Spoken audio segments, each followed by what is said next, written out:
Alrighty, guys, and hello to the Mortar Monkey review. I kind of got stuck in the middle there. I was like, what am I saying? But anyway, point is, welcome to today's video. We're going over the Mortar Monkey and basically the results from all three paths. So if you guys are any regular, you know the drill. If you guys are new, well, there's a lot of other reviews you can watch, but I mean, basically, you'll get it really quickly. I just basically talk about it and compare it to other towers. That's it. Anyway, jumping right in. So, first of all, you'll notice the colors are changed. They're switched, so red's on top and black's in the middle, whatever. But it really doesn't matter. I copied it from a thing, and apparently the colors were switched, so it doesn't matter. It totally doesn't matter. As long as we separate the three paths, it's fine. Anyway. 000. So spaced yellow, grouped yellow, 8 to 12, $750, and in efficiency, that's pretty good. Alright, it's alright, Not bad. Let's see. As you go up, go from black to ceramic to Moab to 72 to B80. Very solid. Pretty good. Very good. And then group balloons are the same exact thing, except for the 520 shooting quickly. It's to group ZOMGs and space B80s, which is interesting, but that's not really as important, I feel, as looking at the rounds, because rounds are more applicable. I feel like the spaced and group balloons, it's kind of a sense of balloon popping abilities, but the rounds are really probably the most important thing, because ideally this information is used for, your games in BTD 6. So yeah, so basically around 8 to 12, this is 0, and then, so the first one was bigger blast, so slightly bigger radius, still dies on round 8, but, I mean, not dies, still loses life on round 8, but, 4 more rounds for $500, so yes, it's less efficient, unfortunately. 2-0-0-0, wow, I had 3 or 4 zeros over there, 2-0-0, so 3 damage instead of 2, only squeezed 1 extra round for $500. Definitely not efficient. I mean, it's for a T3. For a T2, that's bad. That's pretty bad. Being over 100 already for T2 is pretty bad. That's very inefficient. For almost $2,000, you can only pop to around 8 and 17. Yeah. But 300 changes, because this is where we're start getting into big blasts, right? And this is ceramics, 15 to 26. And it's really only $910. So, very solid. Actually, it's more efficient than the T2. So, yeah, big power spike there. Very good. Well, compared to the previous tier, if you look at just pure efficiency, average at best. T4 continues this trend. Moab's 37, so more than doubles the rounds before losing a life, almost doubles the rounds before dying. But it's actually quite expensive, $8,000 for that. I mean, it is a T4 for sure, but still, its efficiency is not quite there. It's not great. Well, better than the heli pilot, but it's not great. T5 is actually only $39-ish thousand, so that's actually pretty affordable. And despite that, it managed to get to, I'm gonna guess on average, well, no, I'm not gonna guess, but on average, it's roughly 80s. From 79 to 95, 93-ish, that's about the 80s on average, comfortably. An efficiency of 400, that's pretty good. T5 is pretty efficient. As for best crosspath, hell yeah, go for 502. Bernie stuff trumps all. Not only is it cheaper, it gets you further in the rounds.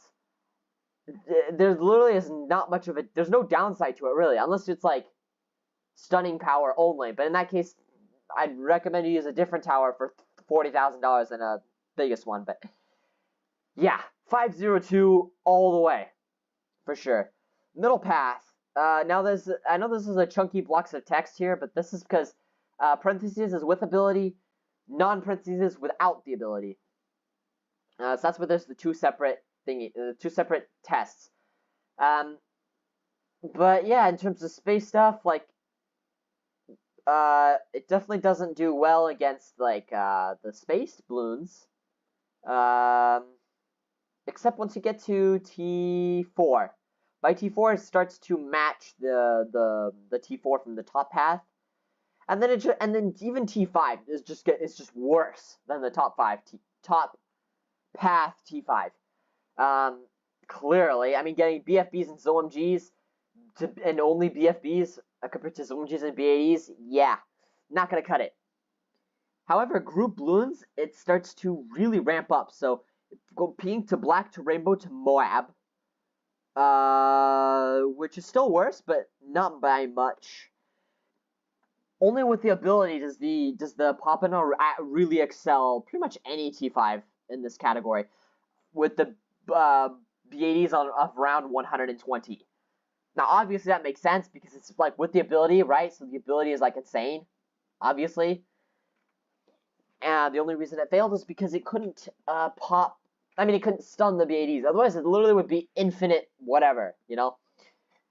Round-wise, slightly faster. Really good. Really, really good. One more round before before losing a life, which is okay. But 7 more rounds before dying. For $300. That's way better. I mean, for losing a life, no. But before dying, heck, this is better than a base mortar. And I don't remember doing a whole lot of micro for that. A little bit, but it probably was too annoying. Based on the others.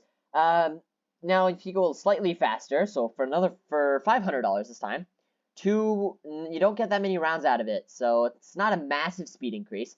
And of course, it makes it less efficient. Actually, even less efficient than the 000 at this point, so it becomes less efficient. But still, overall, seems to be more efficient than the top path of the same tier, which is good. Third tier, so that's what? Heavy shells, right. So squeeze out actually a couple of extra rounds, pretty good. And for $900, so a little bit less efficient, but really not by much. Again, trumps over the 300. 400, so the artillery battery. Oh yeah, of course. I mean, I'm not surprised he went this far. This is good. 40 to 50. But you more than double, you almost triple the price. However, its efficiency is really not that much worse. Only a little bit, especially for losing a life, but it's really not that bad. Compared to the 400 top path, which is much worse in efficiency. That's very interesting. So the middle path doesn't get as far, but it's much more efficient. Very, very interesting. I wonder if that was intentional on the part of Ninja Kiwi, or if that's just something I discovered and that I found was interesting. It's very interesting though. Do you want it less efficient but for higher rounds, or more efficient but not as far? Ha ha ha. Tricky question, huh? Anyway, 5th tier, 64 to 66. Honestly, that was like really sucky micro. Like I literally didn't move it at all. Probably could have done better, but yeah, its efficiency is not good. For 37,000, it's almost as expensive as the biggest one, but it didn't even go as far. So of course it's gonna be less efficient. As for the 250, which is basically faster shooting with big blasts and more damage. Hell yeah, of course it's gonna get that far. And it actually rivals the biggest one. It's pretty much in the realm of biggest one efficiencies, which is pretty good. But now the bottom path, yeah, Bernie stuff doesn't go too well with this, unfortunately. Topping at only around 66 for that roughly that same price, so bad efficiency. Bad. Better cross path, clearly obvious. 250 is the way to go. 250 all the way. Literally like 20 extra rounds. Now, yes, this is probably skewed because the tests were hard in terms of microing and stuff like that, but still, 20 more rounds is not just up to micro. There's clearly something else in there that makes this guy dominate. So yeah, definitely the way to go. Bottom path, not great. If you get, was it increased accuracy? For some reason he gets 2 rounds further before dying. Yes, that's only $200, so I guess it's fine. But still less efficient. Yeah. Wait, actually it's more efficient than the first tier here and the first tier here. No, it's less efficient than this one, but more efficient than this one. whatever. Yeah, I think you get it. T2, a little bit more rounds, $500. Not very, well, less efficient for sure. Noticeably less efficient, but this is not great. Bernie stuff, only getting one extra round before dying sucks, okay? Should be able to do more than that for $500, but, you know. Decamo Mortar, exact same thing. Literally nothing changes for you get $700 worth of camo detection. Yes, that's better than the village, but it's much more unreliable. So, yeah, its efficiency is starting to blow out of the roof. Like, blow out of the roof in a bad way. Okay. T4, Shattering Shell starts to get a little bit better. Wait. Oh, yeah, in terms of space and group balloons. The heck, he sucks against speedy balloons. That's what causes him to die. Same rounds, $11,000 more. So his efficiency is the worst in the entire mortars, out of all mortars possible. Wow, that's a hell of a bad efficiency. About 1,000, a little over 1,000. Jeez. But the 5th tier catches up, thankfully, because he leaves that wall of fire on the ground every time he shoots, so he gets to BFB Zone Gs, which is pretty nice. 58 to 63. So for $40,000, okay, but he still has efficiency of 900, which is a bit better than the 4th tier, oddly enough. Even before dying, this is better. In terms of cross paths, faster shooting, got 63 to 75. Okay, for slightly higher price, so obviously it's more efficient by a decent amount. But 205. More damage and a bigger blast, more damage actually trumped the speed, and topped off at round 77. Which, hey, solo with a pretty slow mortar that far is good, very good for $700. So yeah, solid.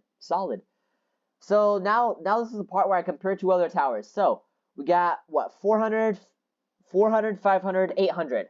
I'm going to say that. 400, 500, 800. Let's see. 4, 5. Okay, worse than the heli pilot.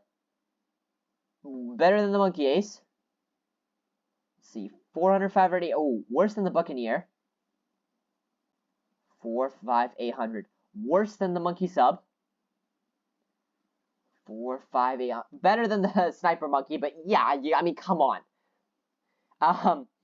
400, 500.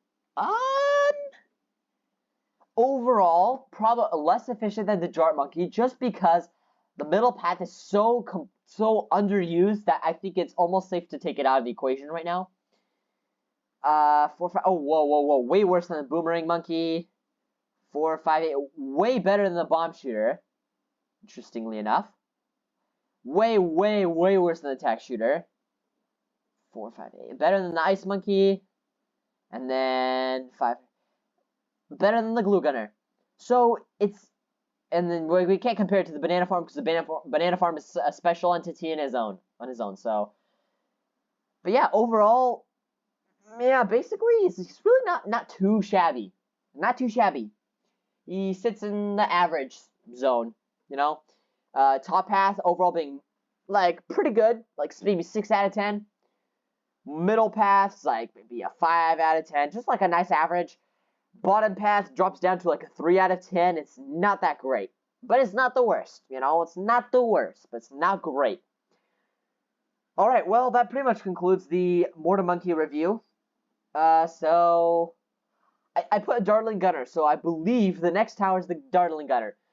But if you want to see a different tower be tested for next video, then make sure you leave a comment down below and, you know, comment on whatever tower you want to see next.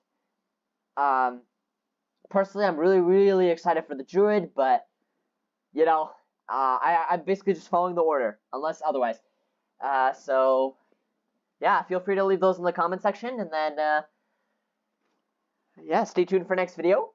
I'm probably going to be Dartling Gunner, but who knows, Maybe somebody's really interested in, like, the Druid, and see how much he dominates in efficiencies, because I bet the Druid would be super duper efficient. Especially middle path. Middle path's probably like incredibly efficient. But enough about the Druid. That's gonna come in a later video. Oh, also, if you guys haven't subscribed already, then please do subscribe to the channel. It's really just one click. It's like 0.0 something seconds. It's really, it doesn't take long at all. And, I mean, I guess, yeah. No, it really doesn't take long at all. And, you know, hey, it supports the channel a lot. It motivates me to, motivates me to strive to push better content out for you guys. And higher subscribers equals more options, more positive future, I guess, of the channel. So yeah, if you guys want to see, you know, live streams and improvements and whatever, you know, stuff like that, subscribing is the one-way ticket to success. And yeah, hope you have a good day.